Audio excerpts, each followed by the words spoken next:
Hello dear students. तो आज के वीडियो में मैं आपको काइनेमेटिक्स के कुछ ऐसे शब्दों से परिचित कराने वाला हूं जिसके बारे में शायद आपने कभी नहीं सुना होगा, लेकिन हाँ, ये आपके काइनेमेटिक्स से ही रिलेटेड है।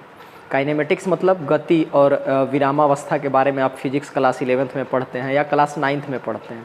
तो उसी से संबंधित कुछ यूनिक शब्दों के बारे में मैं आपको बताने वाला हूँ। जैसे आप वेलोसिटी का नाम सुने होंगे या फिर डिस्प्लेसमेंट का नाम सुना होगा, आपने डिस्टेंस का नाम सुना होगा, एक्सेलरेशन का नाम सुना होगा। लेकिन इसके अलावा भी कुछ ऐसे क्वांटिटी होते हैं। अगर मान लीजिए आपसे कोई पूछता है कि भाई वेलोसिटी क्या है, तो आप वेलोसिटी का डिफिनेशन बताते हैं कि change in displacement, change in displacement, यही बताते हैं। वेलोसिटी मतलब वेग, इसका मतलब आप बताते हैं कि समय के साथ विस्थापन में परिवर्तन को वेग कहते हैं, मतलब change in displacement with time.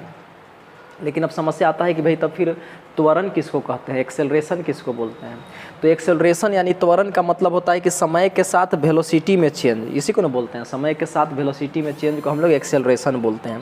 लेकिन ये तो कॉमन शब्द हो गए आपके, ये आपके कॉमन शब्द हो गए। और इसके साथ साथ मैं आपको ये भी बताना चाहूँगा कि आपको यहाँ पे दिख रहा होगा कि कुछ ऐसे शब्द मैंने लिखे हैं जो कि इन सब से हट करके है, यानी कि ये तो कॉमन शब्द हो गए आपके, वेलोसिटी, एक्सेलरेशन और डिस्प्लेसमेंट।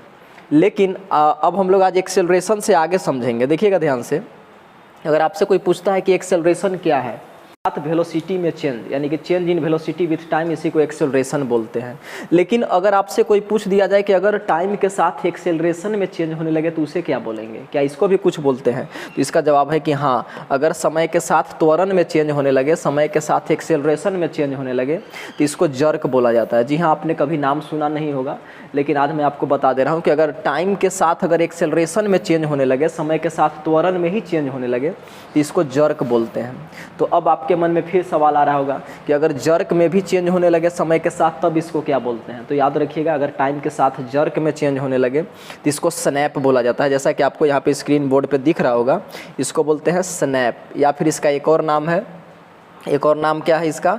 इसका नाम है जाउंस। जी हाँ, स्नैप या जाउंस इसको बोलते हैं। अगर समय के साथ जर्क में चेंज होने लगे तब इसको जाउंस बोलते हैं। तो एक बात यहाँ पे फिर आता है कि भाई अब ठीक है, अब तो जाउंस में अगर या स्नैप में भी टाइम के साथ चेंज होने लगे तो इसको क्या बोलेंगे? तो याद रखिएगा, इसको बोलते हैं क्रैकल। क्रैकल ये कुछ यूनिक शब्द है जिसको मतलब जिसके बारे में बहुत कम लोगों को, 1% से भी कम लोगों को पता होता है। तो आप इन शब्दों को ध्यान से समझिएगा। अब क्रैकल में भी टाइम के साथ अगर चेंज होने लगे तो इसको पॉप कहते हैं। और इससे आगे आपको जानने का ज़रूरत नहीं है, क्योंकि आप बहुत एडवांस लेवल तक इसको आप समझ चुके हैं काइनेमेटिक्स को। तो कहने का मतलब है कि अगर टाइम के साथ अगर वेलोसिटी में अगर चेंज होने लगे तो आप इसको एक्सेलरेशन बोलते हैं। लेकिन अगर एक्सेलरेशन में भी टाइम के साथ चेंज होने लगे तो आप इसको जर्क बोलिएगा। और अगर जर्क में होने लगे तो स्नैप या जाउंस बोलिएगा।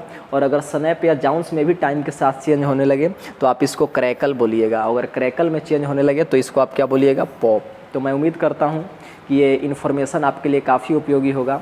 और 11th 12th या 9th जिस क्लास के भी बच्चे आपको आपके अड़ोस पड़ोस में हैं, उनको ये वीडियो ज़रूर शेयर कीजिएगा ताकि उनको भी इसके बारे में पता चल सके। तो इसी के साथ